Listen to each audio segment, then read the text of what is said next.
Thanks for joining us for another inspiring message from Elevate Church in Perth, Australia. For more information about Elevate Church or to contact us, head to our website elevatechurch.me and take us wherever you go by downloading our Elevate Church AU app, available wherever you download your apps. Well, good morning. It's pretty good, wasn't it? Hey, good to have you all here this morning, and also a special shout out to those of you listening via our podcast around the world. We've just closed the chapter on November, aka my birth month, and happy to say 2 new countries have made it into our top 10. No opportunity to guess which 2 countries they are, but the answer, if you're trying, is Belgium and Finland. So, there you go. So, here we go. A quick hello or bonjour to our Belgique listeners, depending on whether you live in the Flemish part of Belgium or the French part of Belgium. And if for those of you in Finland listening, moi. There you go. So, how about we welcome them to our podcast? Great to know that God uses technology to advance His message around the world, and we have ready access to that, which is very, very, very cool. Hey, in case you missed it, Christmas is coming up. And one of the things that happens every single year is there is a turf war that goes on for yours and my attention. There's a competition to get our attention, and with getting our attention, to cause us to allocate our time and our money and our resources to things that have won that turf war, whether that's retailers, whether that's calendar requests, whatever it is. And one of the things that ironically, that can so easily get nudged out or sort of pushed down the list is Jesus. And I say ironically because that's kind of like, at least most of us, I think, would agree or believe that Christmas is about Jesus. And so as a church, we recognize this, and we're not trying to tell retailers to shut up or people to stop inviting you to their parties. Instead, we want to make sure that we're injecting Jesus into our field of view in the run-up to Christmas. So great that you're here this morning, launching this new series, The Unsettling Solution for Just About Everything. And contrary to some cheeky social media responses this week, the answer is not duct tape, although that's probably a close second.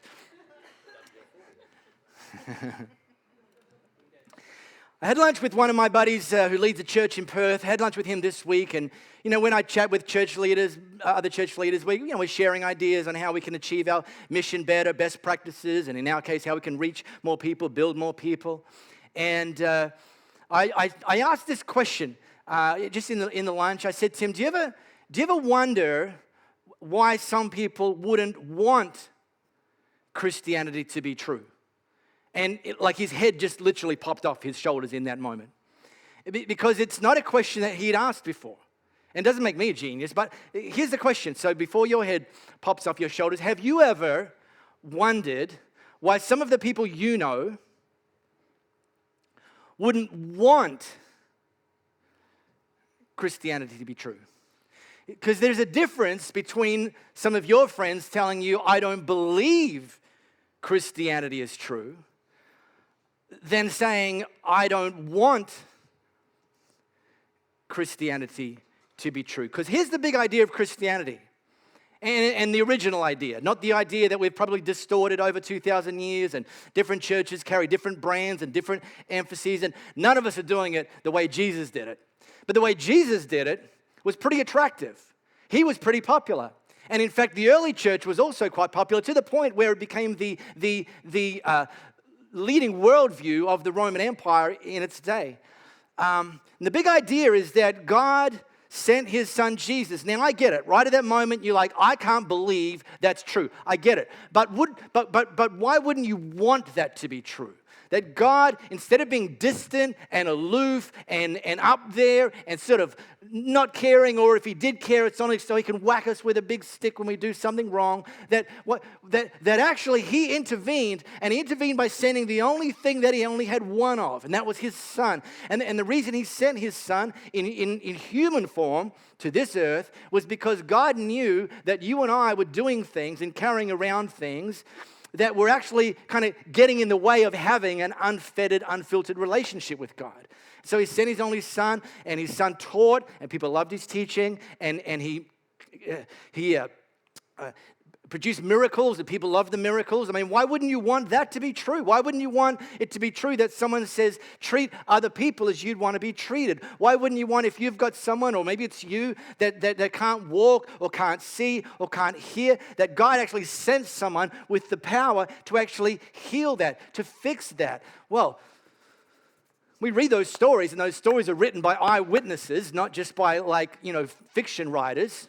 But even if you still think, it still seems a little bit hard to believe. Yeah, but wouldn't you want it to be true?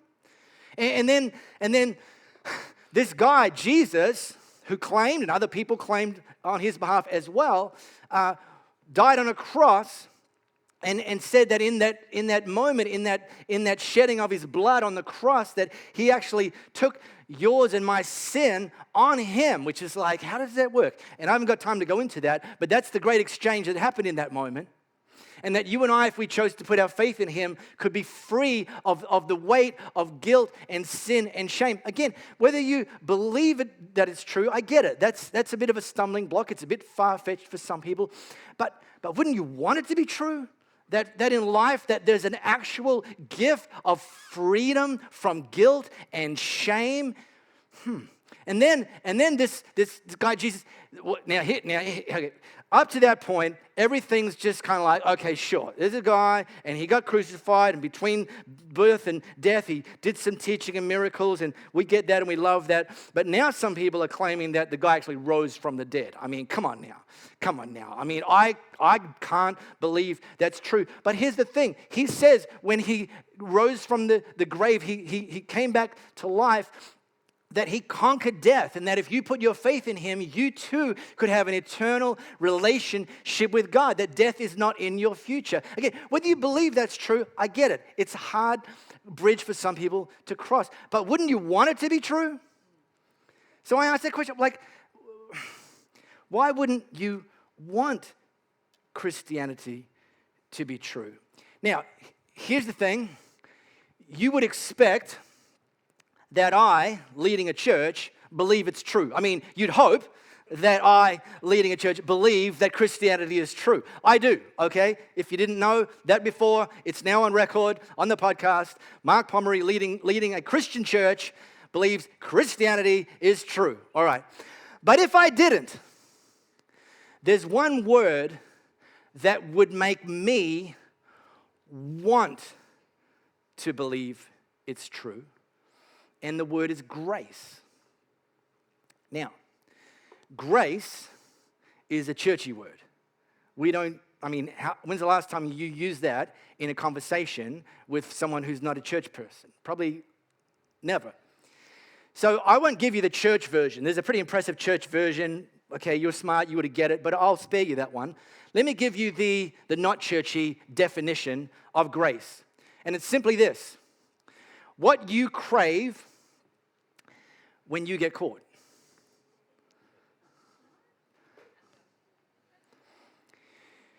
You said to your spouse, babe, tonight I'm doing it. Tonight I'm going to be home in time for dinner.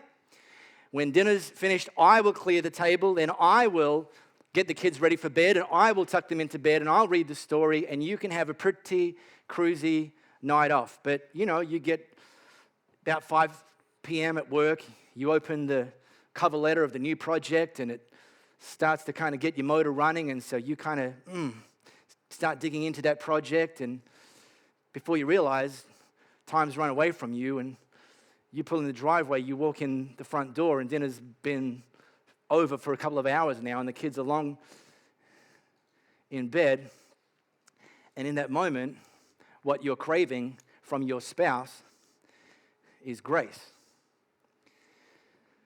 when that person that you've been gossiping about actually finds out that you've been gossiping about them and they confront you about that, you realize you're guilty. You wish they hadn't sprung you, but what you're craving for in that confrontation is grace. The boss calls you into their office and asks you how you're going with that thing that you promised to deliver by this day. And the fact of the matter is you haven't even started it. And when you have to confess that to your boss, what you're craving in that moment is grace. Because the essence of grace is giving another person who is guilty of the crime, is giving them what they don't deserve. And we all want that. We crave that. We know we're guilty. When you're guilty, no one has to remind you.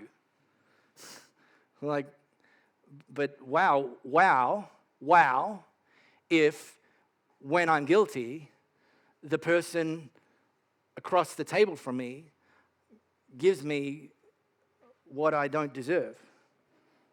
And that's grace. You see, this is how grace works. Grace requires two factors. One, it requires that we're carrying a weight, and we get that. Whether the weight is guilt, whether the weight is shame, whether the weight is regret, whether whatever it is, we're carrying a weight. Everyone carries a weight. If you're not carrying a weight, you don't need grace, but we all carry weights.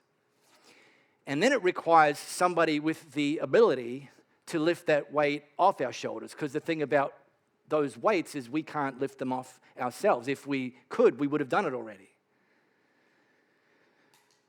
So it requires somebody. In other words, it requires a relational transaction. And God knew this, and that's why he sent somebody. He didn't just wave a magic wand from heaven. He sent somebody. He sent his son in human form as the someone with the ability to remove the weight. So what I want to do this morning is, I know that many of you, like me, believe Christianity to be true. I don't know if it's the story for all of you. I hope it's not, because I hope as a church we're continually, God's bringing people in who don't believe Christianity is true and giving us the opportunity to interact, and maybe, just maybe, they'll consider stepping towards a Jesus that most of us already believe to be who he says he's going to be. But let me just give us a little flyover today.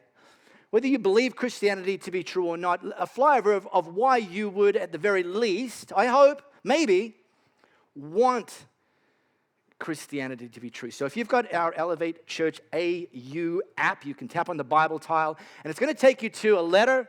No, it's not a letter. Well, it's like a thing. We call it a book. I'm not sure it was a book, but a lot of words on paper by a guy named John. Now open that, and it's just going to take you to one little verse, and this little verse is super chunky, and I'll break it down in a moment. But let me give you a little bit of context of who's this John guy. Now, John was one of Jesus' chosen 12, and he was actually the youngest of Jesus' chosen 12. In fact, so much so, he was so close to Jesus, and Jesus actually referred to him as the one, or he referred to himself as the one that Jesus loved, which kind of shoots it in the foot a little bit. But anyway, everyone kind of let him get away with that. But he was there right from the beginning of Jesus' public ministry, around the age of 30. And he was there for the whole 3.5 years. And this is one of the 12. Some of the 12 that were Jesus' chosen disciples didn't get to see everything that Jesus did. In a couple of instances, he actually gathered a few, handpicked them out of the 12 and took them for a little look behind the curtain. Well, John was always one of them. So it's kind of safe to say that John saw it all. Okay, he was literally a witness to the whole thing. 3.5 years, everything that Jesus said and did. And he was the only one of Jesus' 12 followers who died of natural causes. And it's considered that most of Jesus' 12 followers were illiterate. And so anything that was written by them was probably actually not written but dictated. Because in those days, people didn't necessarily go to school to learn how to read and write. That was a select profession, that of a scribe. So if you were a fisherman, you didn't need to read or write. You just needed to learn how to catch fish. But that's a problem if you wanted to actually write something down. But what you would do is you would go to a scribe, you would dictate it, and that scribe would write it down. So it's quite plausible that John, towards the end of his life, is thinking to himself, you know what? I saw some pretty cool stuff in the 3.5 years that I was following Jesus. I saw the miracles. I heard the teaching. I saw the death and I saw the resurrection. I met him after he'd popped back out of the grave again. I probably need to write this down before it's too late and have it written down. And then if it's written down, other people can see this as well. So that's quite plausible that John gathered a scribe or three and started to dictate this. So right back at the beginning, and you sort of picture this. You know, one of the problems with reading the Bible is we read it like it's the Bible. But sometimes you get more out of it if you read it like it was actually in the setting that it was written, which would be like John, like, I don't know, cigar, I don't know. But the point is just dictating stuff. Like, okay, guys, all right, got this ready? Quills ready?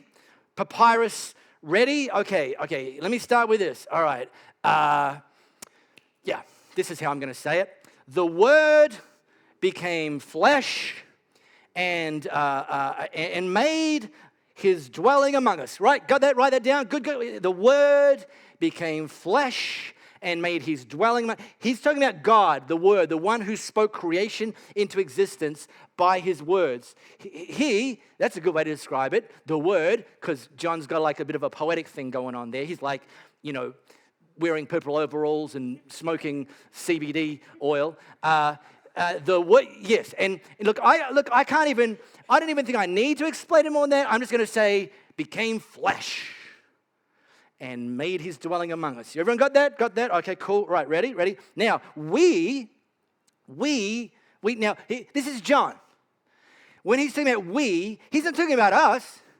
He's talking about we, John, me, and there was Peter, and Peter, and, you know, the 12. We have seen his glory. We didn't hear about it. We didn't read about it. We saw it. We were there. Writing this down? Good. Okay. The glory of the one and only Son. Okay. What's next? Oh yeah. This is good. Who came from the Father. I think I've mentioned that before, but write it down. Full of grace and truth. Do you get that? Don't just write grace. Well, no. Don't just write truth. No. Full. No, not half full. No. Rub that out. No. Full of, no, not half full of grace, half full of truth. Full of grace and truth. All right. We got it?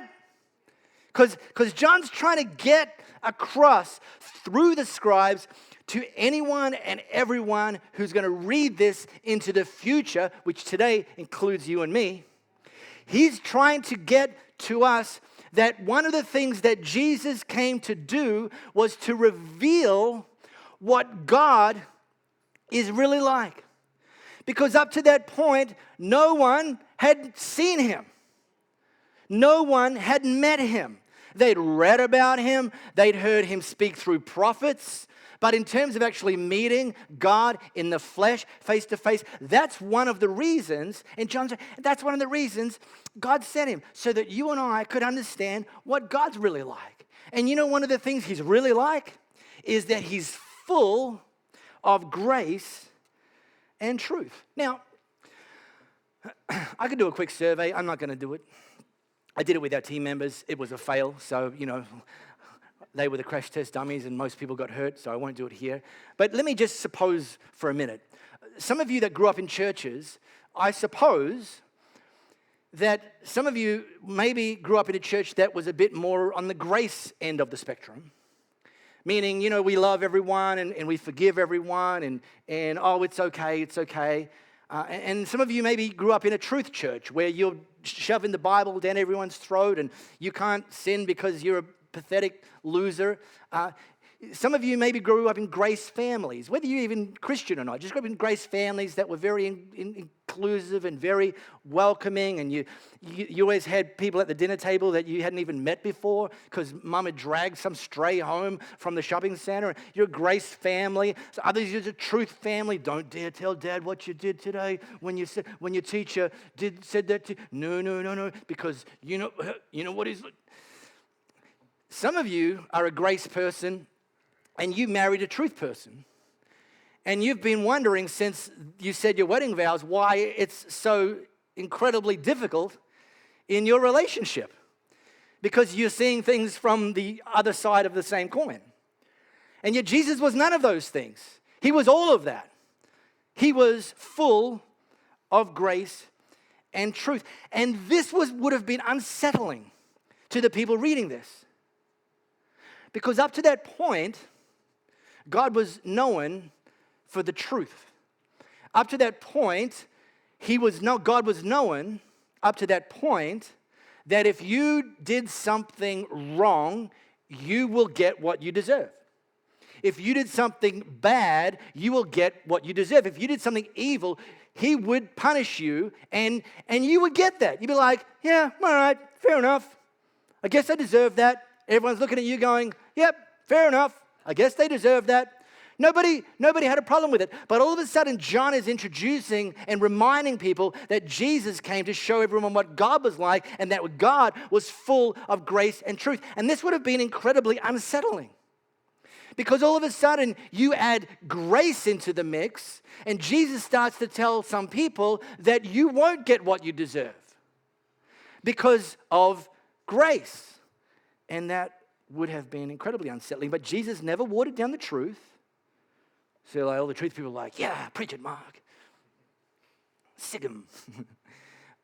But he never dialed down the grace either. He was all grace, all truth, all the time. Let me show you a couple of examples in Jesus' life where this happened. So Jesus is walking along, and he walks past a guy who's a tax collector. His name's Matthew. He's a tax collector. He's got a booth. It's like you had to go to the guy to give the taxes. You didn't want to give them in the first place, but you got to do all the work. Bring them. And tax collectors in that day, and remember this was the Jewish part of the world that had been occupied by the Romans. And the Romans imposed a tax on the Jewish people that had to be collected and then sent back to Rome. But the tax was collected by Jewish people who worked in the employ of the Roman Empire. In other words, you were working for the enemy. You were actually considered a traitor if you were a tax collector. Plus, it was pretty common in those days for those same traitorous tax collectors to just take a little bit extra, not let Rome know about that because they wanted to skim it and put it in their own coffers. So they were getting Rome rich on the people and they were getting themselves rich on the people. So Jesus rolls up to one of those guys and says, his name's Matthew. He goes, hey, Matthew, how about you and I get together for dinner? And Matthew's like, what? Because Jesus is a rabbi. Everyone knew he was a rabbi. And rabbis didn't associate with tax collectors. Jesus says, hey, how about we get together for dinner? And Matthew's like, where? And Jesus goes, your house. It's pretty nice, all that money you've been stealing. Now, Jesus is a rabbi. Shouldn't even be talking to this guy. Matthew's family likely wouldn't have even gone for an invitation to dinner at Matthew's house. It was likely they would have disowned him up to this point in his life because he's a traitor. He's working for the enemy, stealing money from his fellow Jewish people. And Matthew's like, okay. It's very unsettling. And then he says, Matthew says, who should we invite for this dinner? And Jesus goes, invite all your friends, all your colleagues. And it's like, Jesus, my friends aren't like you, and you sure ain't like my friends. I find this very unsettling. And then there's the disciples off to Jesus' side, his advisors. You know, like Jesus needs our advice. Advisor, Jesus, you want to go to his house for dinner? He hasn't even said he's going to stop collecting taxes yet. And if he did, which he didn't, he certainly hasn't said he's going to pay it all back. And you're going to go to his house for dinner? It's very unsettling. for everyone except Jesus. So they're having dinner, and then the religious leaders turn up. Now, religious leaders in that day would walk around with their hands like this so that they didn't have to touch anyone or anything, because they didn't want to become unclean, because if they were unclean, they would have been disqualified from performing some of their religious duties. They went near, but almost certainly not in Matthew's house, because they wouldn't go into a house where Matthew and his mates are, because it would be unclean and their reputation would also be soiled. And this is what is recorded about this moment. When the Pharisees, the religious leaders, saw Jesus keeping this kind of company, they had a fit and lit into Jesus' followers. Now, here's the thing. They probably wouldn't have come in the house. Maybe some of Jesus' followers were hanging out by the window. Maybe they were having a smoke out the front. I don't know. But the point is that the religious leaders didn't come in, but they kind of like tell your boss this. What kind of example is this from your teacher, acting cozy with crooks and riffraff? And then Jesus makes an awkward situation even more awkward. Because these days, in this era, they didn't have double glazed windows, so noise would sort of travel. So it's almost certain, even though they were outside and Jesus was inside, he would have heard them. So Jesus, overhearing, shut back. Oh, yeah? Who needs a doctor? The healthy or the sick? Now, again, pretend for a moment this isn't in the Bible. Just picture yourself in that situation. Here's Matthew. Just heard this. Chances are he said to Jesus, "Hey, oi, you're in my house. Are you calling me sick?" And Jesus is like, "Yeah, I am. You're stealing money from your own people." That's the truth. And that's why I'm here. And that's why I wanted your friends to be here. Because though I know you're guilty, I'm going to give you what you don't deserve. The truth is you're guilty, and yet I'm going to lead you to something better. And then, I love this. I love Jesus. Great attitude. He didn't finish. He's given this one. It's a rhetorical question. Stiffen the religious leaders. He then gives them this one. They're meant to be the experts in the law. If you didn't know something about God, you had a question, you'd go to them and they'd give you the right answer. So Jesus goes, all right, go figure out what this scripture means. I'm after mercy, not religion. I'm here to invite outsiders, not coddle insiders. And this interaction is the message of Christianity. This interaction is the message of Christmas, that Jesus chooses to lean in to people who are guilty and to extend to them grace and truth. Why wouldn't anyone want this to be true? And there's another one. I'll give you a quick flyer of another one real quickly. And I've preached about this twice already this year. This is how sort of mind-blowing this is, that this is like lesson number 3 from the same interaction. The first two, we started the year with the Road Trip with Jesus series, and I preached a message called Road to a Second Chance from this story.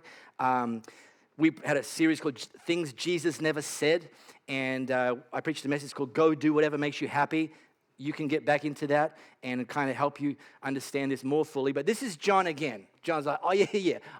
I remember this time. All right, write this down. I remember this time. Hearing that, they walked away. So what had happened is some religious leaders had found this woman the night before, mind you, caught doing the dance with no pants with someone that she's not married to. They fished her out of there. They held her overnight, which is like, really? This is the religious leaders doing this sort of stuff. Still naked, still on display at all of them, overnight. And when the temple opened in the morning and Jesus was getting there to get into the temple, they try to trap him by throwing this woman that they caught, kept in overnight and thrown down in front of Jesus. And said, hey, Jesus, you know the law? The law says she wasn't meant to be doing that, and she was, and we caught her, and here she is. And so the law says we should kill her by throwing stones at her. And Jesus is like, yeah, look, in his head, guys, you're trying to outsmart me. It's never going to work. So, so you say, should we throw stones at her? We're in front of the temple. You're meant to be the upholders of the moral standard of our society. So I don't think you're going to do this. But okay. The one of you, or those of you that have never sinned yourselves, how about you throw the first stone? And hearing that, they walked away one after another, beginning with the oldest, which, by the way, is a little lesson. The youngest was still thinking, well, maybe I'm still in with a chance. And the oldest like, no. I mean, we might have done more sins than you because we've been around longer, but we know that you, no. Pulled him away, and the woman was left alone. Jesus stood and spoke to her, woman, who are they? Where are they? Does no one condemn you? And she's like, yeah, okay, no one, Master. Well, neither do I. Jesus gave her what she craved when she got caught. She knew she was guilty. I mean, her accusers wanted to make sure everyone else knew that she was guilty. And Jesus didn't actually wipe away the facts. He gave us something better. See, the facts were, yeah, I get it. You got caught doing that. You got brought here. Yes, but and that's the truth. But I'm not going to condemn you. I'm going to give you something better. I'm going to give you what you're craving, and what you're craving is grace. Again, up to now in history, that's not how God worked. The law required she be stoned to death, and Jesus says, yeah, that was yesterday. And now I'm here, and I'm better, and I'm going to point to something better, and I'm going to lead you to something better. But then Jesus ruins the moment and says to her, go on your way, and from now on, don't sin. Full of grace and truth, didn't condemn and didn't condone. Met her where she was at, and then pointed her to something better. He didn't actually say to her, promise me you're going to stop sinning, and then I'll tell you you're forgiven. See, that's how religion works. Get things fixed up, and then maybe you'll be presentable enough to be able to come to Jesus. And Jesus, instead, he went to Matthew. He walked to her on the ground and then pointed them always to something better, grace and truth. Grace is an invitation. Jesus gave an invitation, and I want to give us an invitation this morning, just like Jesus did when he walked the earth. And the invitation was, come follow me. And if you've never said yes to that invitation, if you've never said, yes, Jesus, I will follow you, then this morning, I mean, what a great start to the Christmas season. If you've never said yes to following Jesus, to accepting this gift of grace from the one who promises he can lift the weight off you and give you something better, to say yes to him this morning, to say, yes, Jesus, I believe you are who you say you are, and I will follow you from this morning forward. If that's you, and I know many of you have made this decision, you've said yes to following Jesus before, but for those of you that haven't, this is your opportunity right now. And all I want you to do in a moment is just put your hand up. And you're saying to, not to me, you're saying to God, but I'll see your hand. Then I'll know to pray for you from up here. But if you've never said yes to following Jesus, how about you do that now? How about you just put your hand up and say, yeah, that's me. That's me this morning. I'm committing to that. I always wanted to be true, and there's a sense in me this morning that actually what Jesus said and did is true. Okay. Before I invite Louis up, let me do one more thing. You and I know people who don't yet believe Christianity is true, but I wonder if they would consider Jesus if they knew what the actual invitation was. So here's what I want to do. We've got to run up to Christmas. Christmas, we're having 2 live experiences, Sunday morning, 10 to 11, Tuesday night, which is Christmas Eve, 6 to 7. So you can come to one or both, but we've actually duplicated that, not so that you and I can be consumers, but that we would have 2 opportunities to invite people along. Some people can come Sunday, can't come Tuesday. Some Tuesday can't come Sunday, and some will say no. Fine, we get that, but don't say they're no for them. So here's what I want you to do. I want you to think of them, the names. Could be a neighbor, a family member, a colleague, a distant relative, but somebody that they, not a church person, or maybe they used to be, but they're kind of drifted away. I'm going to pray for them right now. Now, you've got their name. I don't have their name. But let's not settle for it just being you. I'll be here. Because if what Jesus said is true, then this really is a matter of life and death. And so we get an opportunity, like never before in the calendar year, when Christmas rolls around, to invite people who may be more likely than other times of the year to say yes. So let me pray for those names that you've got in your heart and mind right now. God, we lift these people up to you, these names, these family members, these colleagues, these neighbors, these fellow students, whoever they are, God, that maybe are not yet following you, that you would use us individually to be investing and inviting in these weeks leading up to Christmas, that they would just have the opportunity to at least be exposed to something more than what they might otherwise be exposed to about Jesus, who you are, and why you came, and what's in it for them. What they crave when they get caught. That you put the amazing into grace. Give us favor, give us opportunity, give us discernment, give us a sensitivity to your Holy Spirit to know what to say, when to say it. And we trust, God, that you're working already, preparing their hearts and their minds for this invitation. In Jesus' name, amen. It's a privilege to play our part in all that God is doing in and through you. To find out what your next step could be, or to partner with us to reach more and more people by giving financially, head to our website elevatechurch.me and download our Elevate Church AU app, available wherever you download your apps.